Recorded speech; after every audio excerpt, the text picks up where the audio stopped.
राधीज cooking या YouTube चॅनलमध्ये आपले स्वागत आहे। आज आपण बनवणार आहोत कुरकुरीत अशी बटाटा भजी। चला तर मग आता आपण रेसिपीला सुरुवात करूयात। बटाटा भजी बनवण्यासाठी मी इथे घेतलेला आहे 1 वाटी बेसन पीठ। त्यामध्ये आपण आता घालूयात लाल तिखट,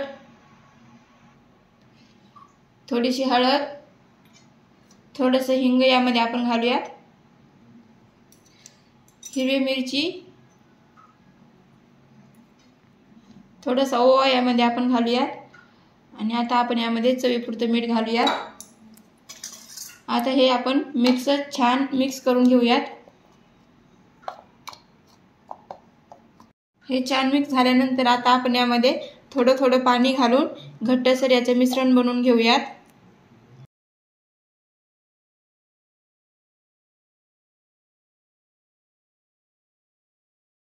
तर इथे आता हे दाटसर मिश्रण मी तयार करून घेतलेले आहे। तुम्ही पाहू शकता या पद्धतीने आपल्याला हे मिश्रण बनवून घ्यायचं आहे। आता आपण यामध्ये बारीक चिरलेली कोथिंबीर घालून घेऊयात आणि कोथिंबीर छान मिक्स करून घेऊयात। आता हे मिश्रण 10 मिनिटे असेच आपण मुरण्याकरता ठेवूयात। मुरते तोपर्यंत आपण बटाट्याचे काप करून घेऊयात। त्यासाठी मी इथे 2 मध्यम आकाराचे असे बटाटे घेतलेले आहेत। आता आपण याचे साल काढून घेऊयात।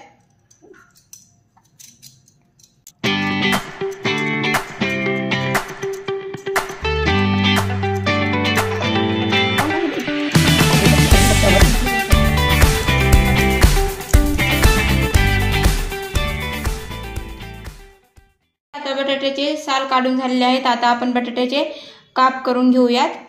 पातळसर असे आपल्याला इथे काप करून घ्यायचे आहेत।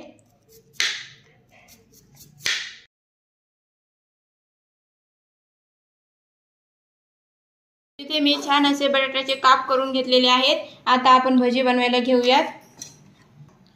तर मिश्रण आपल्याला इथे 10 मिनिटे छान मुरलेलं आहे। आता आपण यामध्ये अगदी चिमूटभर खायचा सोडा घालून घेऊयात। जास्त प्रमाणात खायचा सोडा घालायचा नाही, जेणेकरून भजी तेलकट होणार नाहीत। आणि खायचा सोडा छान मिक्स करून घेऊयात। तर आता आपण भजी तळून घेऊयात। तर इथे मी तेल छान मध्यम असं गरम केलेलं आहे। आता आपण गॅस थोडासा कमी करूयात।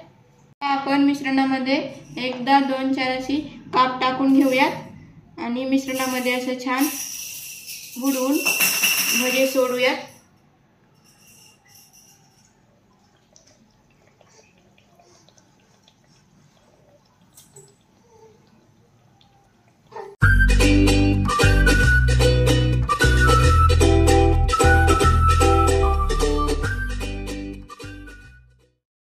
मध्यम आचेवरतीच आपल्याला ही भजी छान तळून घ्यायची आहेत। तुम्ही पाहू शकता इथे आपली भजी छान फुगलेली आहेत। एक बाजूने आपण छान भजी तळून घेऊयात। खालची बाजू तळली की आता आपण दुसऱ्या बाजूने पलटून घेऊयात।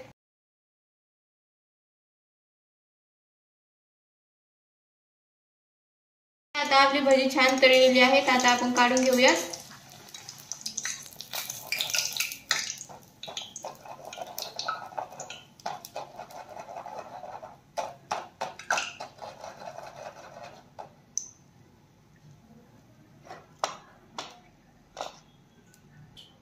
तर अशाच पद्धतीने आपण आता सर्व भजी तळून घेऊयात।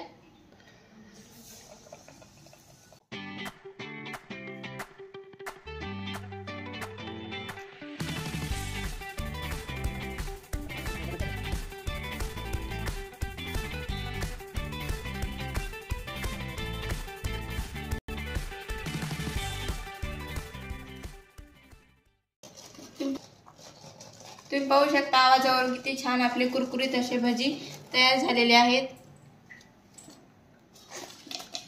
इथे आपले कुरकुरीत असे बटाटा भजी तयार आहेत। व्हिडिओ आवडले असल्यास लाईक, शेअर आणि सबस्क्राईब करायला विसरू नका। धन्यवाद।